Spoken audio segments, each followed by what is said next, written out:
옆에 있는 성도들에게 이렇게 한번 확신 있게 얘기합시다. 당신은 축복의 통로입니다. 당신의 기도는 반드시 응답됩니다. 아멘. 우리 모두는 이 땅을 살아가면서 모두가 승리하기를 원합니다. 이 땅을 사는 사람들 가운데 누가 실패를 원하는 사람이 있겠습니까? 비록 인생을 살아가면서 때로는 실패하고 넘어지지만은 다시 일어나서 마지막에는 승리하기를 모두가 다 원할 줄 믿습니다. 믿는 자나 믿지 않는 자나 자신의 삶이 승리하는 삶 살기를 원합니다. 그렇다고 한다면은 우리 믿는 자들은 인생을 어떻게 하면은 승리하며 살아갈 수 있는가? 어떻게 하면 내 인생을 승리로 마칠 수 있는가?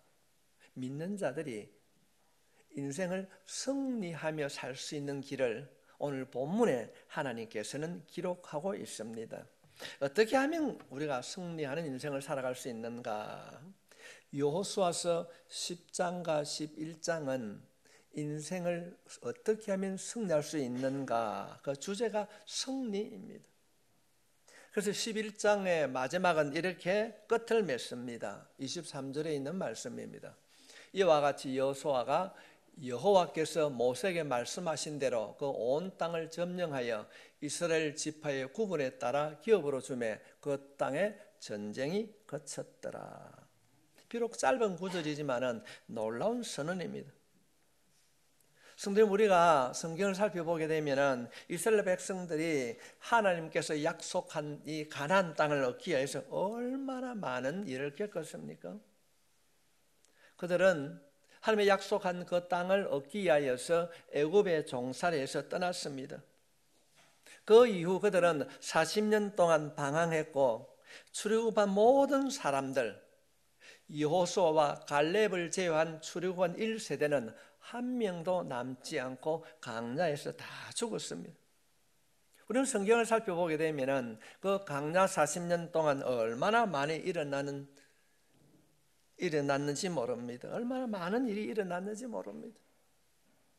하나님께서는 수많은 기적을 베풀어 주셨지만은 이들은 믿음으로 받아들이지 못하고 불순종하여서 징계를 받고 수많은 고난을 겪었습니다. 이제 그 1세대들이 그 수많은 고난을 겪고 광야에서 모두 죽었습니다. 그러나 광야에서 태어난 출애굽 2세대들이 여호수아의 인도로 가나안 땅에, 약속의 땅에 들어가게 되었습니다. 오늘 본문은 말합니다. 그 땅에 전쟁이 그쳤더라고 말씀하고 있습니다. 그들은 이제 출애굽한 2세들은 약속의 땅을 받았습니다. 참 우여곡절이 많이 있었지만은 그들은 약속의 땅에 들어가게 되었습니다. 우리는 여기서 한 가지 질문을 해야 됩니다.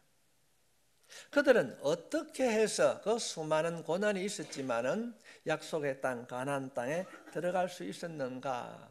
어떻게 그들이 승리할 수 있었는가? 출애굽 1세대들은 실패했지만은 2세대들은 성공했습니다. 어떻게 그들이 가나안 땅에 들어갈 수 있었는가? 여호수아서 10장과 11장은 약속의 땅을 차지하기 위하여서 마지막 전쟁에서 이스라엘 백성들이 승리하는 모습을 아주 자세하게 기록하고 있습니다. 그래서 오늘 우리가 우리의 인생에서 어떻게 하면 실패가 아니고 승리로 우리의 인생을 마칠 수 있는가? 오늘 본문에 있는 말씀을 통하여서 우리가 교훈을 받고자 합니다. 오늘 본문의 말씀 앞장에 보면은 9장에서는 이스라엘과 기브온이 화친하는 장면이 기록되어 있습니다. 이 기브온이 이스라엘 백성들과 화친했다는 소식을 듣고 옆에 있는 아모리 왕 5명이 모여서 분노합니다. 화를 냅니다.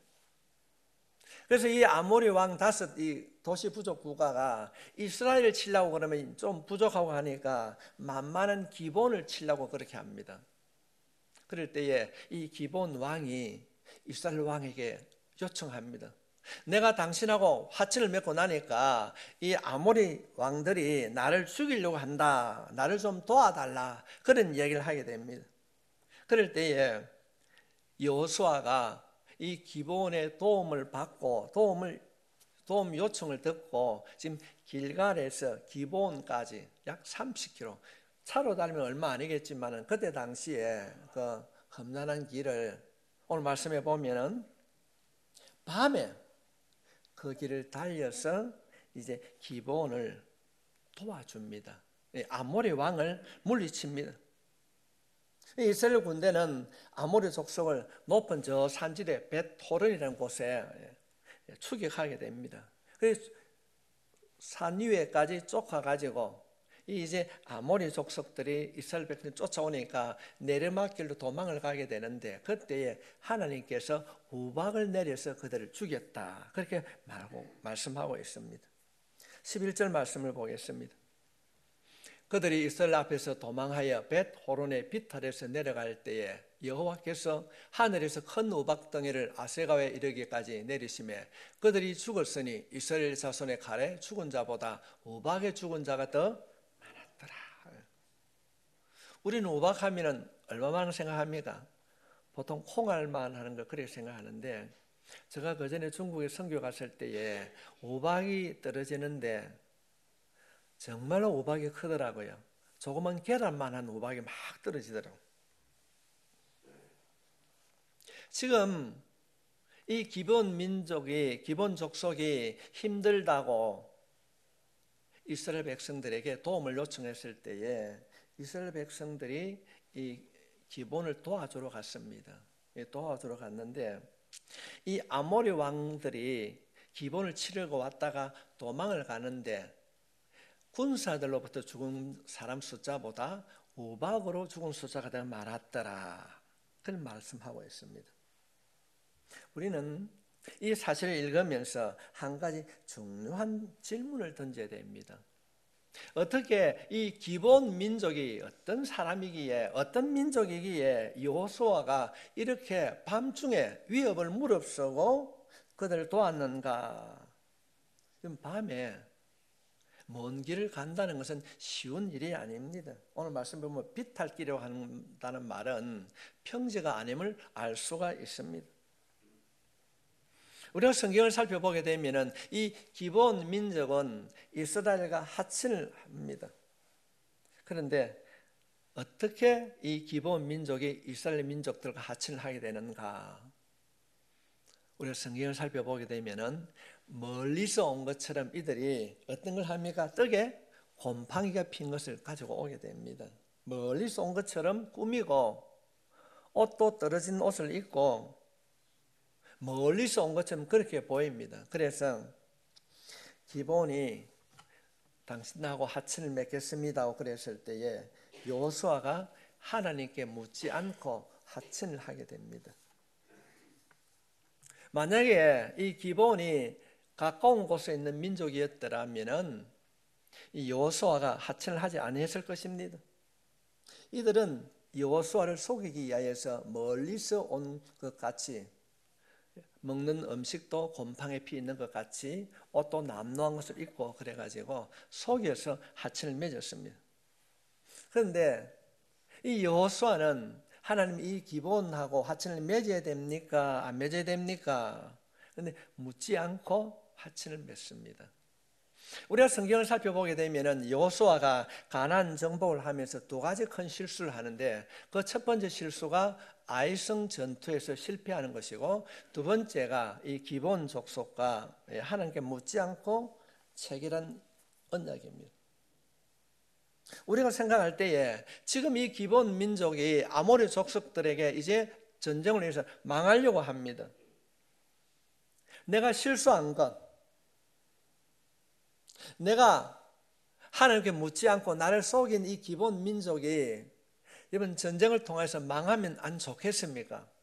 저놈 새끼 나한테 사기치고 그럴 수도 있습니다. 그런데 자신을 속인 이 기본 족속이 위험에 처했을 때에 이 여호수아는 자신의 위험을 감수하고 그 기본 족속을 구하기 위하여서 밤에 달려가서 전쟁을 합니다. 왜 그렇게 하는가? 성도님, 이것이 오늘 본문이 우리에게 주는 첫 번째 교훈입니다. 왜 그런 전쟁을 하는가? 왜 해야 되는가? 이 대답 속에서 우리의 삶 속에서 찾아오는 어려움의 때에 우리가 어떻게 하면 승리할 수 있는가? 승리한 해답이 들어 있습니다. 여호수아가 자신들을 속여서 하천을 맺게 된 기브온 족속을 도왔던 이유를 성경은 분명하게 말씀하고 있습니다. 여호수아 9장 15절에 있는 말씀입니다. 여호수아가 곧 그들과 하천하여 그들을 살리리라는 조약을 맺고 회중 족장들이 그에게 맹세하였더라. 왜 여호수아는 자신에게 그 사기를 치고 속인 그 기본 족속들의 어려움이 처할 때에 그들을 도왔는가? 이유는 그들과 하친을 맺었다.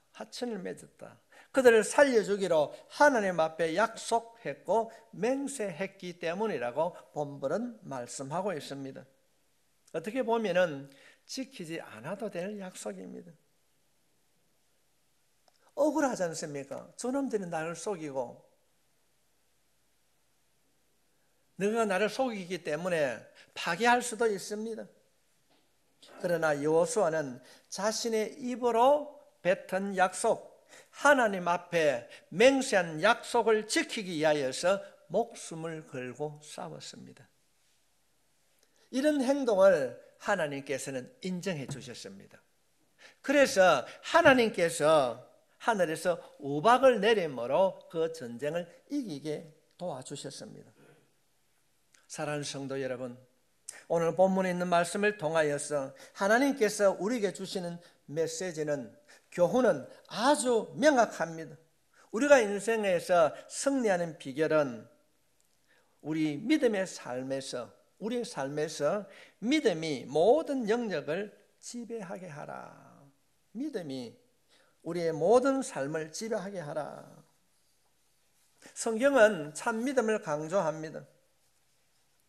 믿음 생활을 열심히 하는 것도 중요하지만 내가 믿는 믿음이 하나님이 인정하는 참 믿음인가를 확인하는 것이 더 중요합니다. 오늘 예배를 드리는 여러분의 믿음이 하나님이 인정하는 참 믿음이 될 수 있기를 바랍니다. 우리가 성경을 살펴보게 되면, 특별히 사복음서를 살펴보게 되면 바리새인들과 서기관들은 주님으로부터 혹독한 책망을 받았습니다. 왜 바리새인들과 서기관들이 예수님으로부터 책망을 받았는가? 이 바리새인들과 서기관들이 열심이 없어서가 아닙니다. 문제는 그들의 믿음이, 바리새인들과 서기관들의 믿음이 하나님께서 생각하시는 참 믿음과 거리가 멀었기 때문에 그렇습니다. 한마디로 말씀을 드리면은 바리새인들과 서기관들의 믿음은 하나님께서 인정하지 않는 가짜 믿음이었어요. 자신들의 생각대로, 하나님과 상관없이 자신의 생각대로 그들은 믿었습니다. 문제는 이와 같은 가짜 믿음이 오늘날 교회 안에도 여전히 존재하고 있다는 것입니다. 열심히 믿는 것 같지만은 교회 안에서는 하나님과 전혀 상관이 없는 자들이 너무 많이 있습니다. 자신들의 생각대로 믿는 거예요. 성경에서 말씀하시는 하나님의 뜻과는 전혀 상관없이 자신의 생각대로 믿습니다. 자신의 편리한 대로 믿는 자들이 교회 안에 있습니다. 성도 여러분, 정말로 내가 믿는 믿음이 진짜인가 가짜인가 구분하는 가장 중요한 기준 중에 하나가 무엇입니까? 내 모든 삶에 믿음이 전반적으로 주장하고 있는가?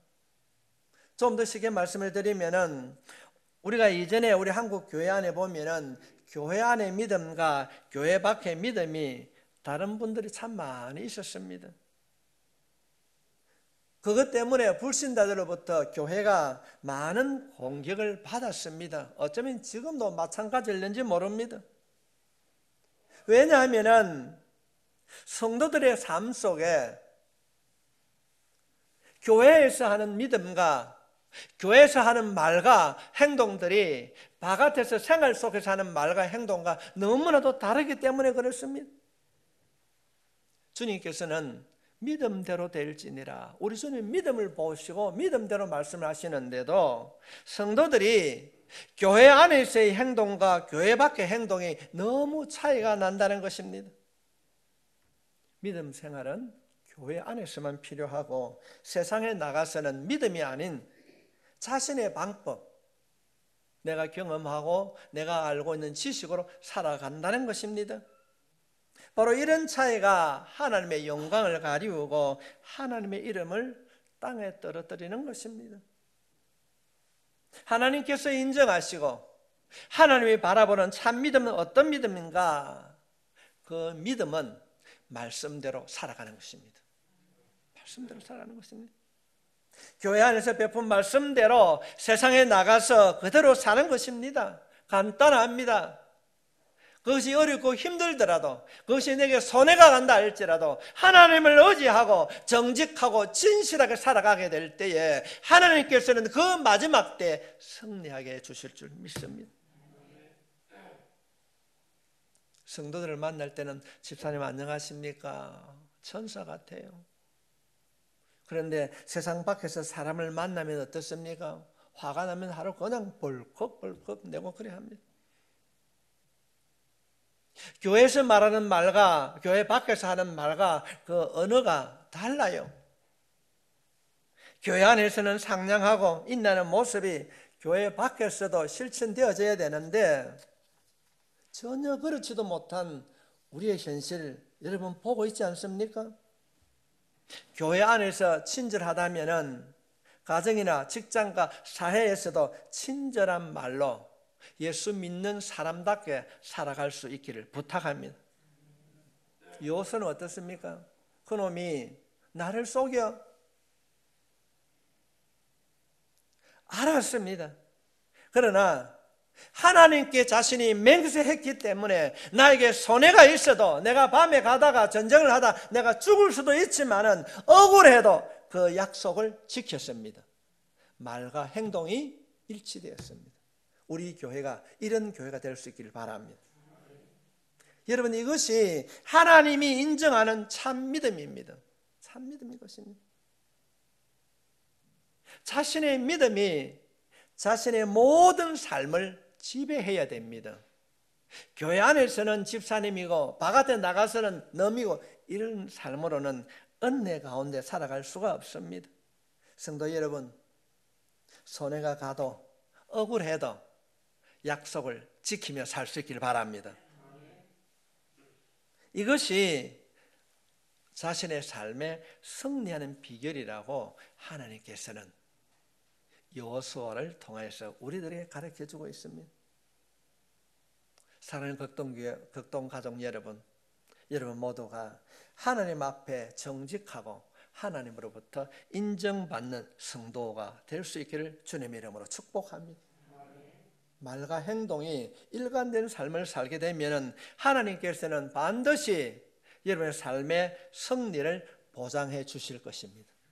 오늘 본문은 그렇게 약속하고 있습니다. 그러므로 우리는 말과 행동이 하나가 되어야 될 줄 믿습니다. 두 번째로 우리들이 승리하는 삶을 살기 위해서는 무엇을 해야 되는가? 기도가 삶의 모든 영역에 미치게 하라. 믿음이 모든 삶, 우리가 하는 모든 일들에 우리가 승리하기 위하여서는 모든 일들에 기도해라. 주님 그렇게 말씀하십니다. 오늘 본문에 보면은 전무후무한 기적이 기록이 되어 있습니다. 그는 전쟁이 계속되는 동안 여호수아가 해를 향하여 손을 들고 기도합니다. 멈추어라. 따라 아야론 골짜기에 멈추어라. 그랬을 때에 해가 멈추었습니다. 이 기적을 놓고 때로는 어떤 분들이 이건 기적이 아니고 시적인 표현이다. 또 어떤 학자들은 잠시 멈추었다. 뭐 부분적인 현상이다. 제가 말씀을 준비하면서 찾아보니까 이렇게 주장하는 분들이 13가지의 주장들이 있었습니다. 그러나 저는 이 시간에 분명코 말씀을 드리고 싶습니다. 우리가 기적이다 아니다 부분적이다 그것이 중요한 것이 아니고 우리가 말씀에 집중해야 될 줄 믿습니다. 14절 말씀 우리가 함께 읽겠습니다. 시작.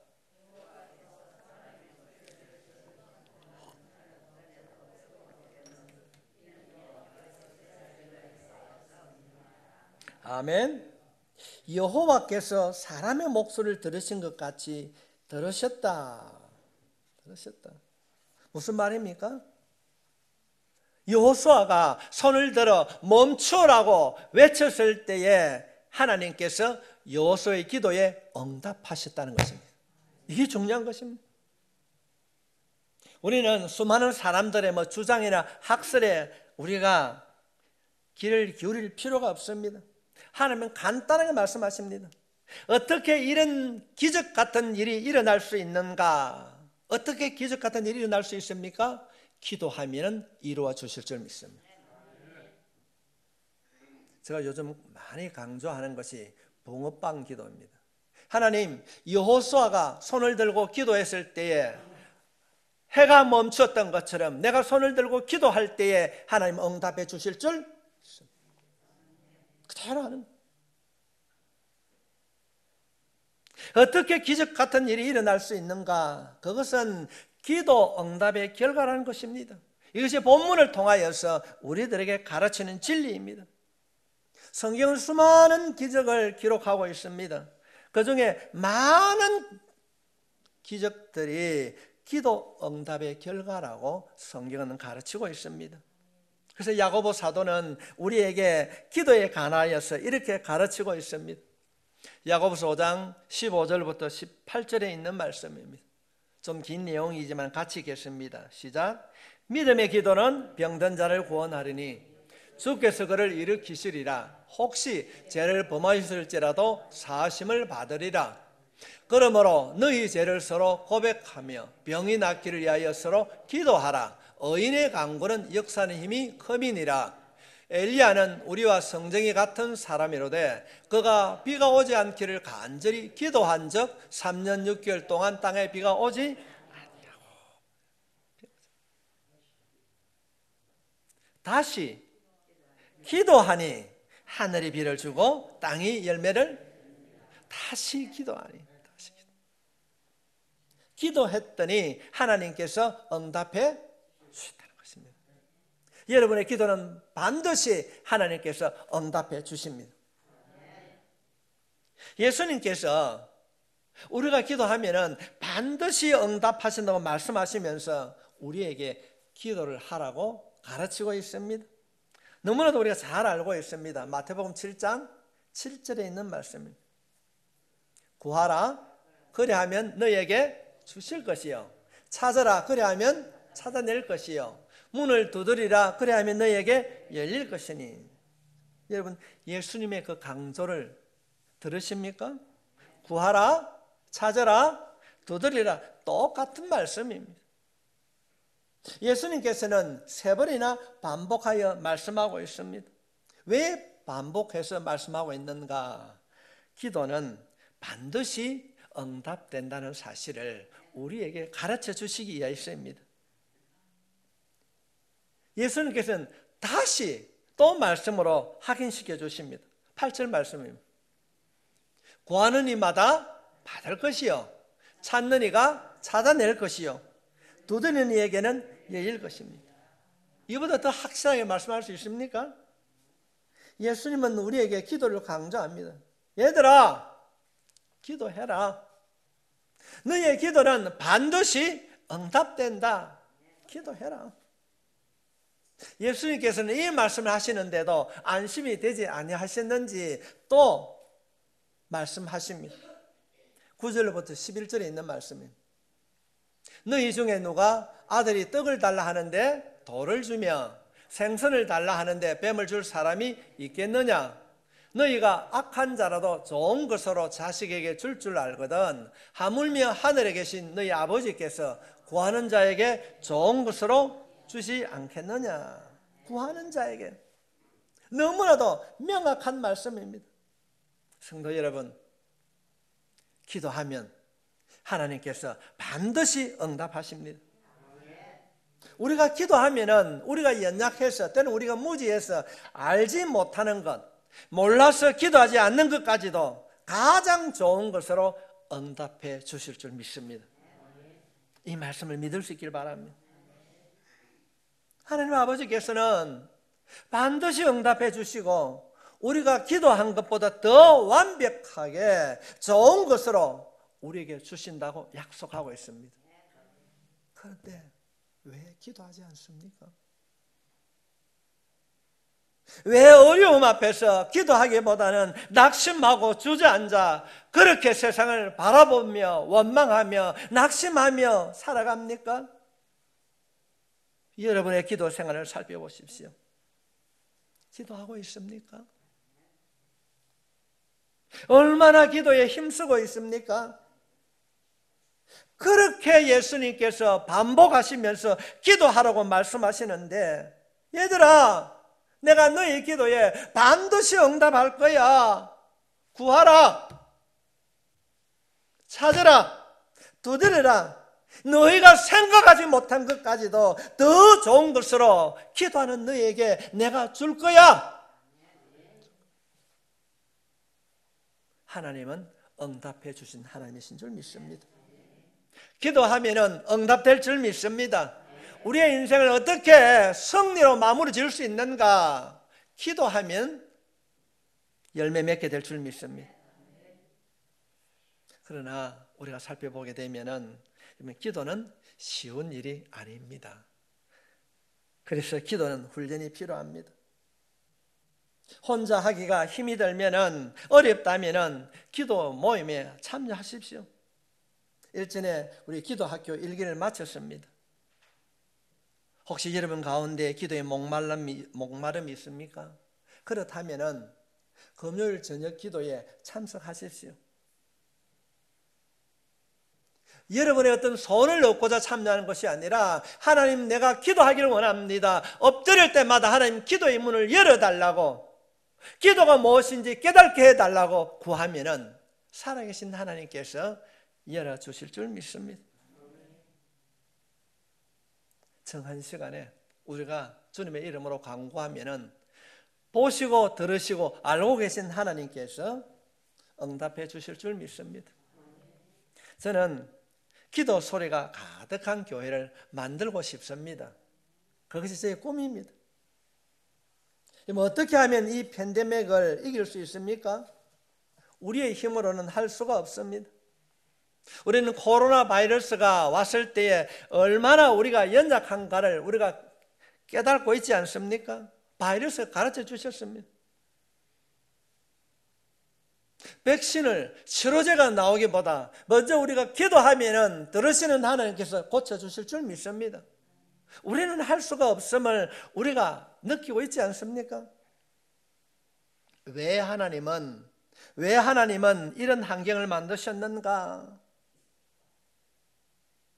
하나님께서는 지금도 믿는 자들을, 아니 극동교회 성도들을 기도의 자리로 부르고 있습니다. 이 말씀을 믿고 우리가 기도의 자리에 앉게 되면은 우리의 기도를 들으시는 하나님께서 여러분의 가정을 지켜주실 줄 믿습니다. 이것이 우리 믿음이 돼요. 환난의 때에, 아픔의 때에 주님께서는 우리들을 기도의 자리에 부르고 있습니다. 기도하라는 것입니다. 하나님의 강력한 기도의 자리에 부르는 이 부르심의 음성을 여러분 모두가 들을 수 있기를 바랍니다. 매주 월요일만 되면은 이웃에 있는 9교회 목사님들과 부인들이, 사모님들이 보편 15명 내지 16명이 매주 월요일 우리 교회에 와서 기도합니다. 1년이 넘게 기도할 때 그분들의 유구동성으로 하는 말이, 극동교회에 와서 기도하면 이상하게 기도가 잘 된답니다. 여러분의 교회가 기도의 불을 붙이고 있습니다. 성도 여러분, 저는 늘 그렇게 기도합니다. 하나님, 우리 재단이, 우리 교회가 기도 응답의 통로가 되게 해 주십시오. 누구나 엎드릴 때마다 주님을 만나고, 누구나 엎드릴 때마다 다시 흘렸던 그 눈물의 기도가 이 재단에 주님 있게 해달라고 기도합니다. 성도 여러분, 기도합시다. 코로나에 지지 말고 일어나 기도합시다. 이제는 잘 안 쓰는 용어 가운데 제가 붕어빵 기도를 참 많이 씁니다. 붕어빵 기도가 뭔가 아시는 분은 잘 알고 있습니다. 한 예를 들면은 예수님께서 베드로의 장모를 그 열병으로부터 고쳐주실 때에 그의 손을 만짐으로 회복시켜 주셨습니다. 그렇다 한다면은 하나님, 베드로의 장모의 손을 만질 때 열병이 떠나고 회복시켜 주셨듯이 내 손을 만질 때마다, 성령님 내 손을 만질 때마다 질병이 떠나고 회복되는 역사가 일어나게 될 줄 믿습니다. 말씀 그대로 우리가 가지고 오는 거예요. 붕어빵 틀에 주였는 거예요. 그럴 때 역사가 일어나게 될 줄 믿습니다. 어떻게 하면 기도할 것인가? 망설이지 마십시오. 당신이 왜 왔어? 묻지 않습니다. 누구나 이전에 경험했던 것이 아니라 새롭게 여러분들이 금요일 저녁에 철야 기도에 참석하게 되면 성령님께서 역사해 주실 줄 믿습니다. 영적인 변화가 일어날 것입니다. 내가 오늘 저녁에 기도하면 나에게 영적인 변화가 일어날 것이고 내가 가지고 있는 문제가 해결될 것이라는 믿음으로 엎드리면 그 믿음대로 하나님께서 때로는 고쳐주시고 때로는 치유해 주시고 때로는 변화시켜 주실 것입니다. 문제가 해결될 것입니다. 저는 환상을 봅니다. 정말로 환상을 봅니다. 우리 교회에 기도하는 자들에게 놀라운 응답의 문이 열려지게 될 줄 믿습니다. 저는 먼 것이 아니라고 생각합니다.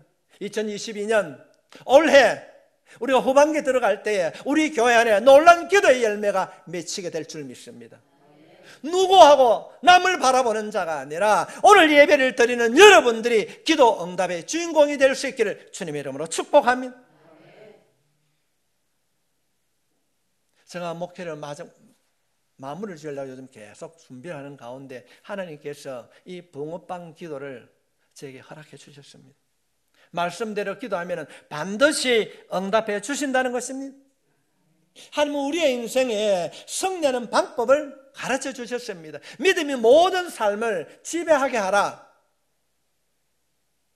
교회에서 하는 말이나 행동들이 바깥에서 하는 말과 행동과 동일하게 행하라는 것입니다. 그것이 믿음대로 사는 것입니다. 그리고 모든 일에 기도하는 것입니다. 여러분의 그 행동과 변화된 그 삶을 통하여서 또는 힘들고 어려울 때 기도를 통하여서 여러분의 가정과 여러분의 남편과 여러분의 자녀들이 바른 믿음으로 승리의 길을 걸어갈 수 있기를 주님의 이름으로 축복합니다. 기도하겠습니다.